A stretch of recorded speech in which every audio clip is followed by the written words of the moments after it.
Welcome to the Diversity in STEM podcast, where we interview leaders in the fields of science, technology, engineering, and mathematics to help inspire students of all ages.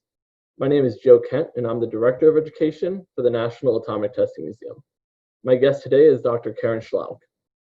Dr. Schlauch received her PhD in mathematics from New Mexico State University, and she redefined herself as a biostatistician in Reykjavik, Iceland, at deCODE Genetics, a pioneer institute in the study of human genetics.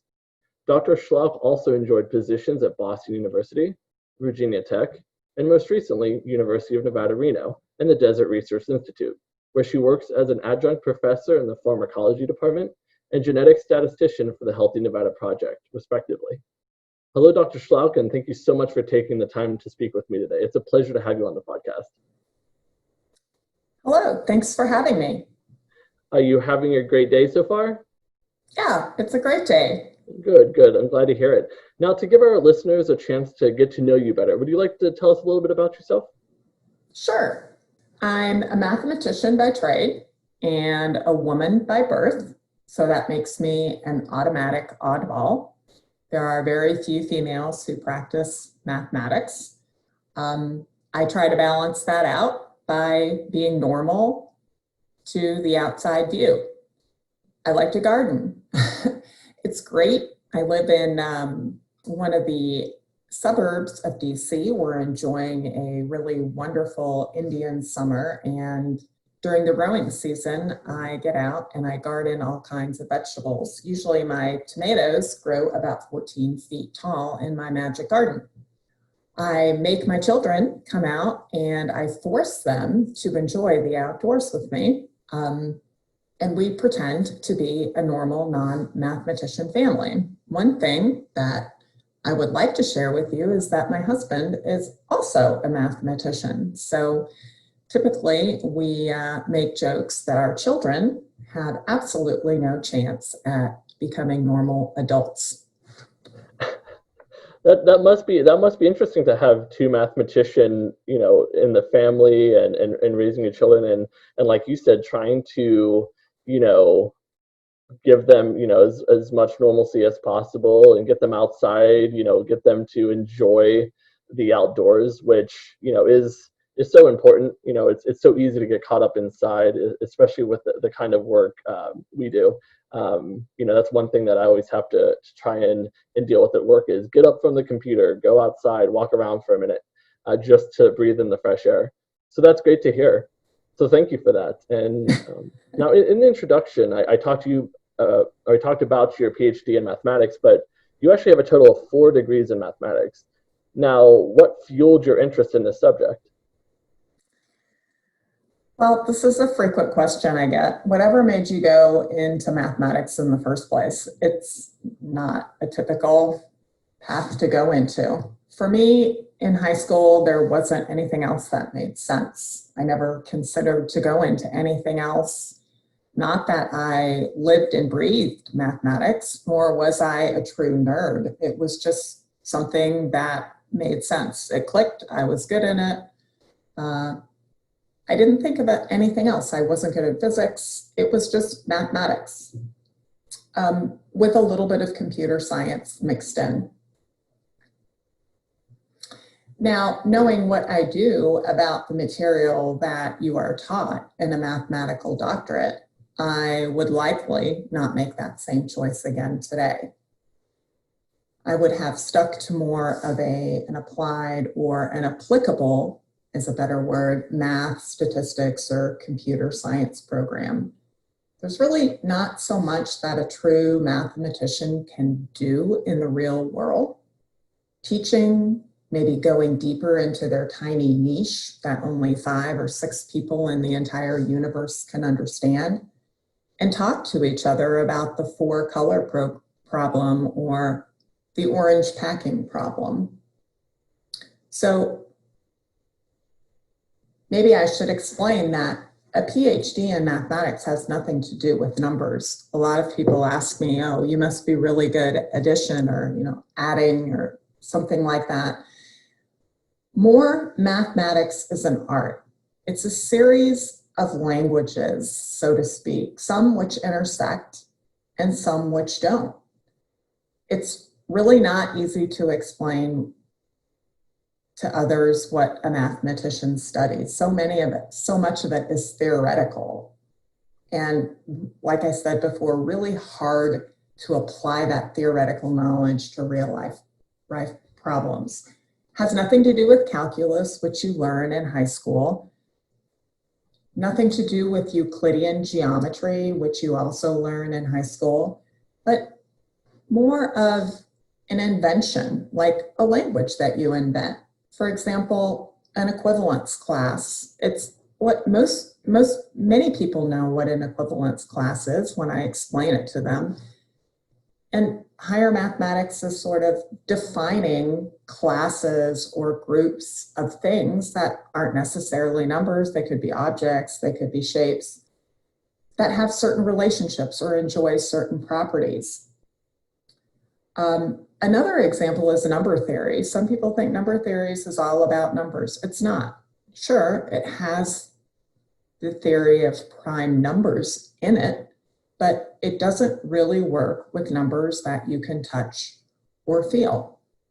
Topology is another great example. Topology, some people think, is three-dimensional geometry, which, okay, that's probably how I would explain it to my mom, who is not a mathematician, but it's much more than that. For example, topology shows you how you can take a torus or a donut and show how it represents the integers.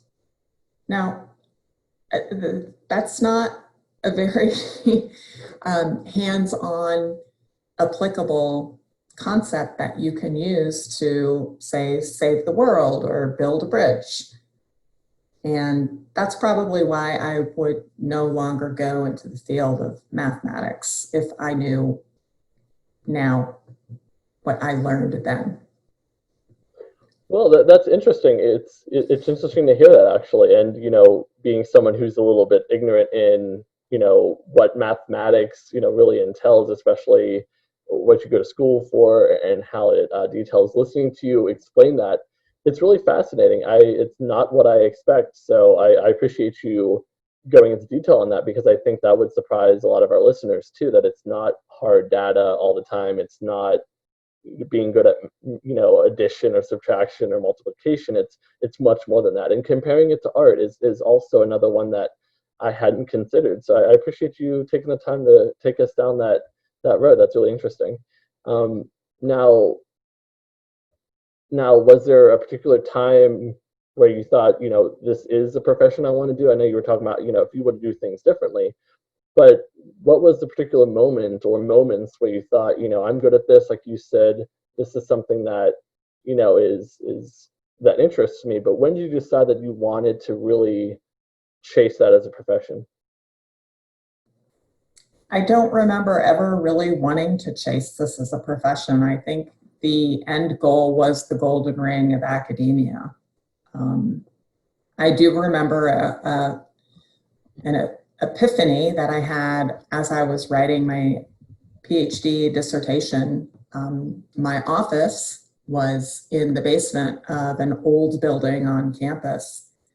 And I realized in that tiny office in the dark one day with horror that perhaps 3 people in the world would ever read my work. 2 of them might understand it, and it would never be applicable to anything on earth to help save people. And at that point, I realized that I had to redefine myself upon getting the PhD, which I did. And yes, and we'll get to that in a little bit, absolutely. So that's a great segue for sure. Before we get into that part of that redefinition, now, growing up, were there any family members, teachers, or experts in the field who encouraged and motivated you? And more specifically, were there any women that you looked up to? Absolutely. My parents were both academics. They were incredibly supportive. they would have been happy with any subject I chose. But of course, having someone do something different, neither one of my parents was a mathematician. This was new and exciting, I guess, for them. They were very supportive. My high school calculus teacher, and I laugh at the memories, was an amazing, even-keeled, intelligent, pragmatic, non-emotional rock of a woman, strong as nails, and a super disciplinarian. I don't think she had any idea that it was because of her that I went into math as an undergraduate student. And I think I saw her at the store once when I came back to my hometown and approached her and said, oh, I just wanted to tell you I just got my PhD in math and it was really all because of you. And at this point, she was a little bit older and maybe had no idea who I was, except maybe some crazy lady off the street. And I don't think it resonated with her, but I didn't care because she was there and she was the one who really made things clear for me. And yes, she was supportive in high school. And yes, my mother was definitely supportive. My sister, who is a little bit older than I am, is also in the sciences. She studied chemical and environmental engineering. And following in her footsteps was a very difficult thing to do. She's amazingly intelligent and has become incredibly successful as an environmental engineer. In our older years, that sibling rivalry has turned into a COVID lockdown bake-off. So we're now competing in our cookery skills. Well, it seems like a lot of people have learned new skills while in lockdown, so that's great to hear that it's gone to the baking side of things. It sounds like you had a very supportive upbringing, and I think a lot of us who have gone into college or grad school or any of that, we always have a teacher in high school or middle school or a professor when we're still trying to find ourselves that really help us to look at something and say, I could see myself doing that, or really inspire us to follow that, or push us, in a lot of ways. So that's great to hear. That was the case for me as well. So it's always good to hear those stories. And you were talking not long ago about redefining yourself. And so I'd love to talk to you about your first postgraduate job was with Iceland-based company deCODE. Now, how did you come to be involved with the company? Well, it's not a very dramatic story. So at the end of my doctoral program, I was at a mathematics conference that my advisor hosted, and I met a Scandinavian. He was beautiful, and we ended up dating. And fortunately or unfortunately, he is and was at the time and still is Icelandic. So when he finished his PhD at Berkeley, I followed him to Iceland. And because Iceland is such a small community, it was very easy for me to land a job there. I had a lot of the skills that were necessary. I had a background in cryptography. I had a background in computer programming. I had a background in statistics. So I was a shoo-in. And it was a wonderful place to flourish and to learn different cultures, different mathematics, different sciences, genetics. The Institute had just acquired all of the personal genetics data of the country for 3 years, which was a huge step. And I think maybe the first time that a country has managed to do that. I think this was in 1900. And yeah, I'm mumbling, so I don't give anything away. Understand. So yeah, no, that's fantastic, and it sounds like an interesting story. Absolutely, it's funny what paths those take, right? We just make one decision, and it kind of unfolds in that way, and it led to you going in a very different direction. And so, what I would like to ask you is just, did working outside of the U.S. impact you in any way beyond just redefining yourself, but beyond that? 100%, and it's surely recommendable. I'm not sure that I would absolutely recommend Iceland. It's very dark there most of the time, or half of the time. The weather is dismal. The people are incredibly robust and friendly. But working in an international environment such as deCODE was fantastic. I met people from all parts of the world. At that point, I never knew that the Faroe Islands existed. To me, that was a place that I'd never visited, never learned about. For example, I've also studied in Freiburg and Trieste, Italy, and in both places, and all three places, I had fantastic experiences, opportunities to learn how science is studied in different areas of the world, how different cultures educate their youngsters, how people live, how you communicate differently, what the jargon is of mathematics in different languages, and so forth. I highly recommend for young people to pick up and find a place where they'd like to study, or maybe just do an internship in a different country, in a different culture. Absolutely.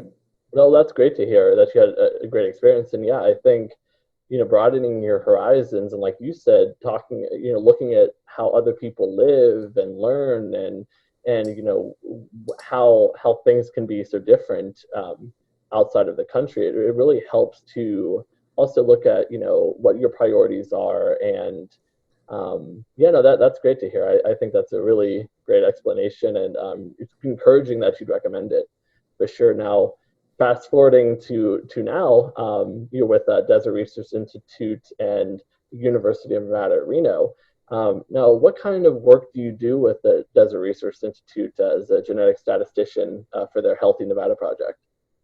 Let me give you a quick background on the Healthy Nevada project. In 2016, a few great people at the Desert Research Institute and Renown Hospital got together and conceived of an idea of a population health study, which aggregates both electronic health records at Renown and genetic data. So you've heard a lot about the 23andMe platform. This was the platform that the project first was based on.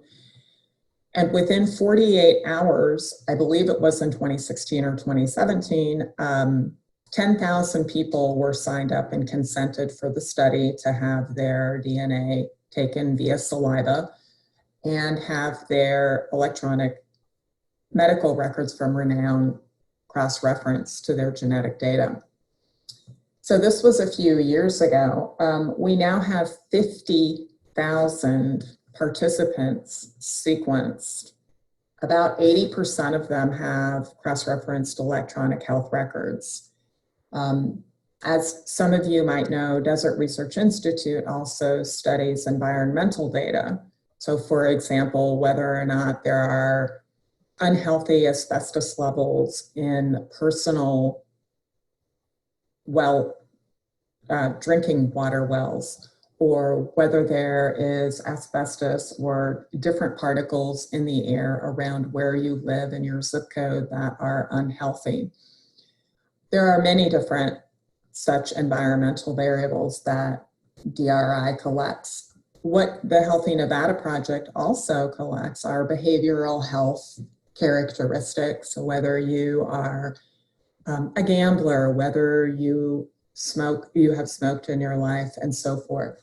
So combining all of these different types of data gives us the opportunity to measure or estimate the propensity of disease on individuals in the study much easier than just having their genetics or just having their electronic health records.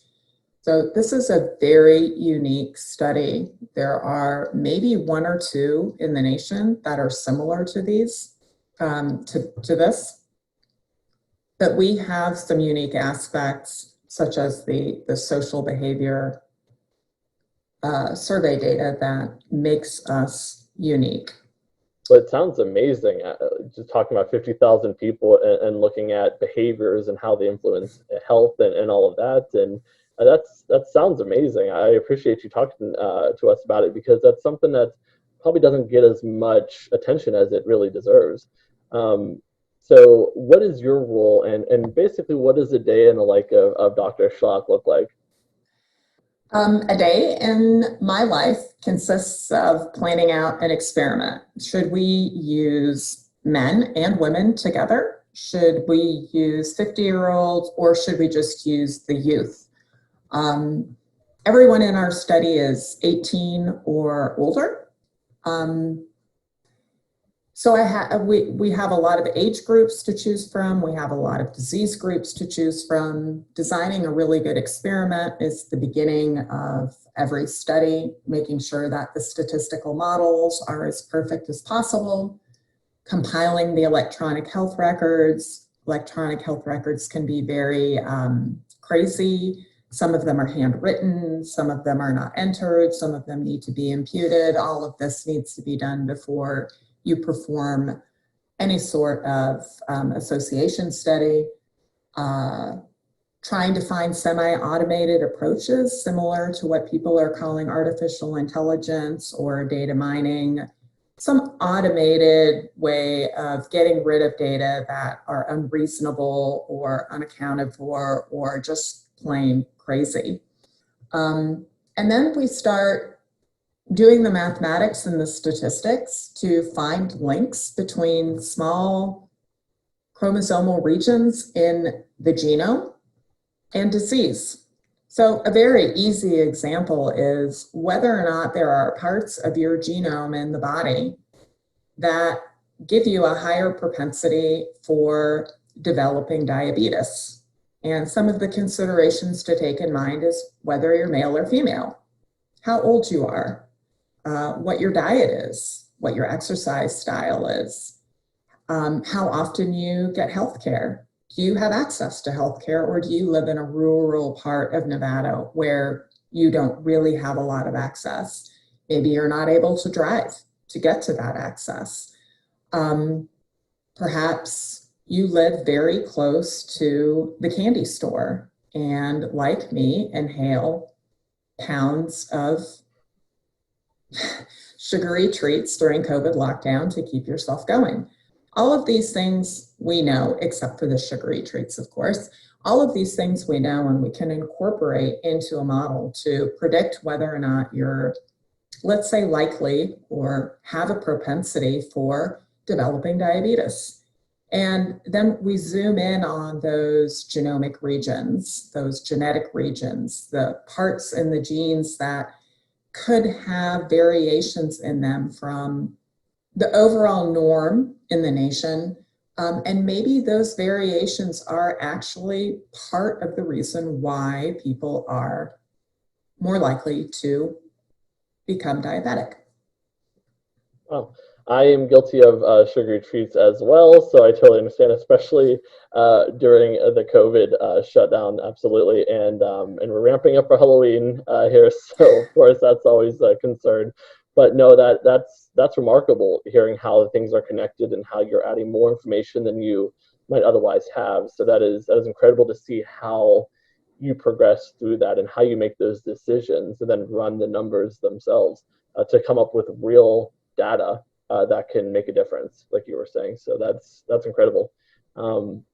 Now, talking about your career, we dove into this a little bit, but what do you feel best prepared you for your career? And is there something you wish you would have known beforehand? I know you touched on that a little bit, but is there anything that you feel was really the best preparation for you? No, I do not feel I do not feel that I was well prepared for becoming an academic. I will say that my PhD advisor taught me how to work really hard, really, really hard. I think I know more about working hard than I do mathematics. In fact, I'm certain about that. But that is a loaded question. My parents were both academics. They never warned me how hard it is. And I asked them a few years ago why they did not do so. And they said it would have deterred me from going into academia. Not to say, and not to turn any of your listeners off from going into academics. It's a wonderful field to work in. You have the independence to think for yourself, to design experiments or thought processes for yourself. It's a very rich intellectual place to have a career.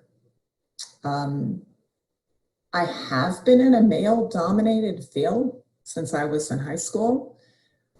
I've never felt out of place. I don't feel like being a woman has set me back at all. I don't really know what gender adversity is. I've been very lucky. Maybe that's due to the academic atmosphere, I'm not sure. But it could also be that I'm very outspoken. So, and I have a sense of humor to slough it all off if it does come on. But honestly, I have never felt like being a woman in academia is a problem. Well, that's great to hear. I know, I think that does deter some people from getting into the field if they are a woman or from a minority group in general. Like they might feel that it's you said male dominated, and it's great to hear that hasn't necessarily led to any really negative interactions or negative experiences for you, because I think that there's a fear there. There's an apprehension, so to speak, about getting into a field like that. I know we sometimes see that, with what we talk about with, physics and all of the different government programs, talking about all things nuclear. It still has very much that reputation of being a male-dominated world, and so it can be intimidating. So it's great to hear that that's never really impacted you as much. And I think, like you were saying, letting it roll off of your back sometimes is an important life lesson. Now, and I also try to teach that to my PhD students. I have had several female PhD students, and I've tried to make them strong and teach them how to not be fearful of being in a male-dominated field. And I think they do appreciate that. And I don't think any one of them have felt discriminated against. Well, that's fantastic. And yeah, it's great to know what you're walking into as well. Like you said, knowing what that kind of setting is going to look like and the atmosphere you may encounter.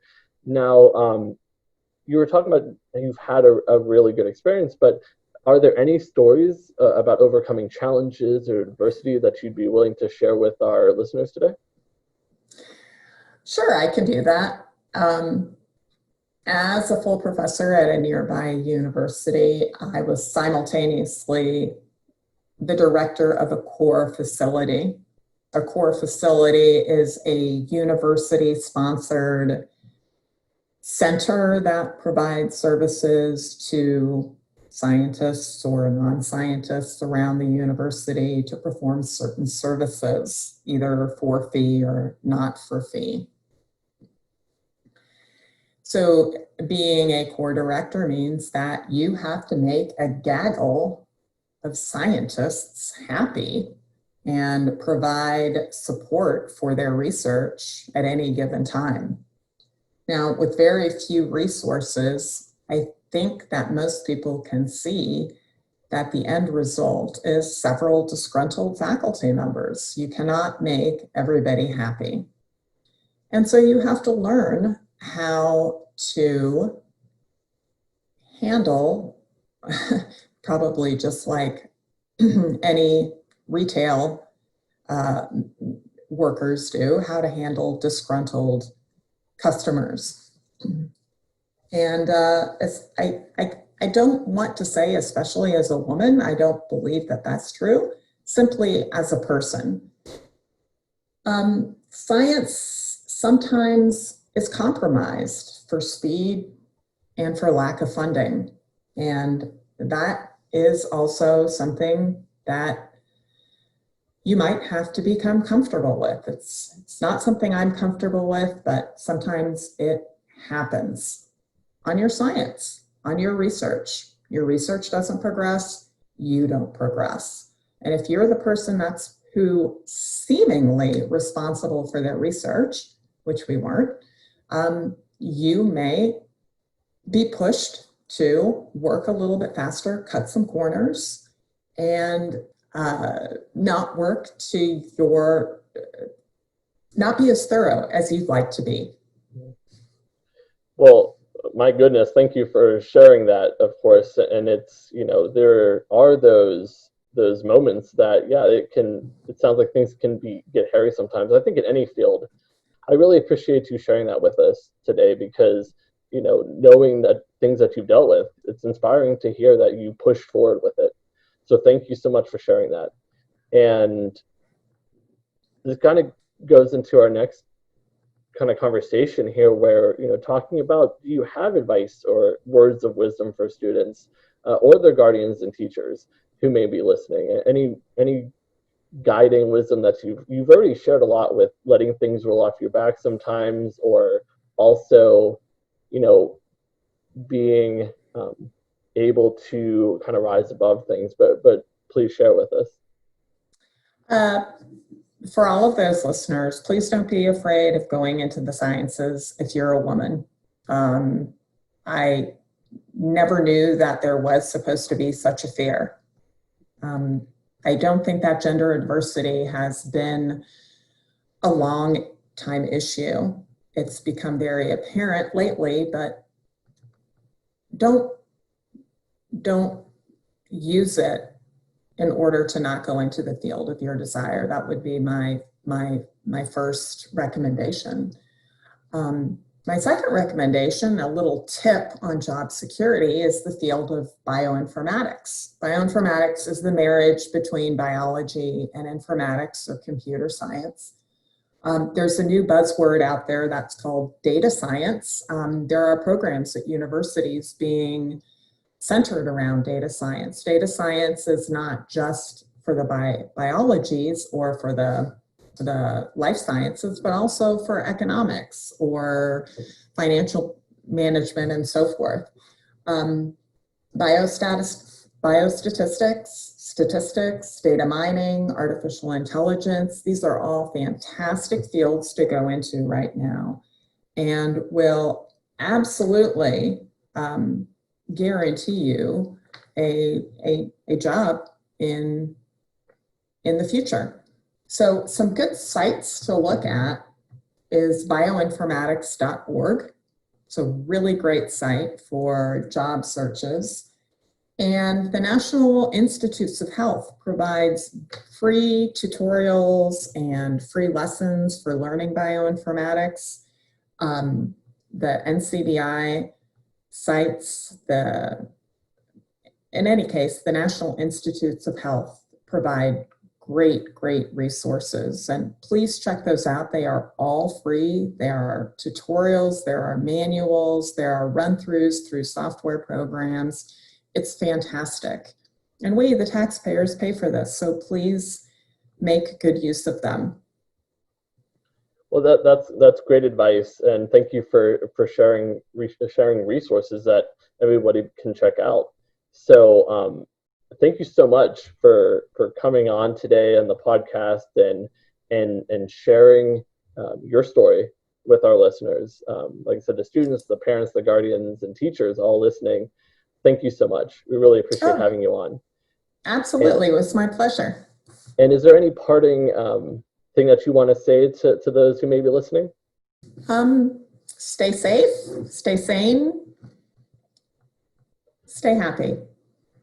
Those are really key things, absolutely, to keep in mind, especially with what's going on in the world at the time. Staying safe, staying happy, and staying healthy are all things we should focus on. Thank you so much for taking the time to speak with me, Dr. Schlauch, and thank you to everyone out there listening to this podcast. If you would like to learn more about the National Atomic Testing Museum or the Desert Research Institute and the Healthy Nevada Project, you can visit our websites at nationalatomictestingmuseum.org, dri.edu, and healthynv.org. You can find the NATM on Facebook and Twitter by searching Atomic Museum.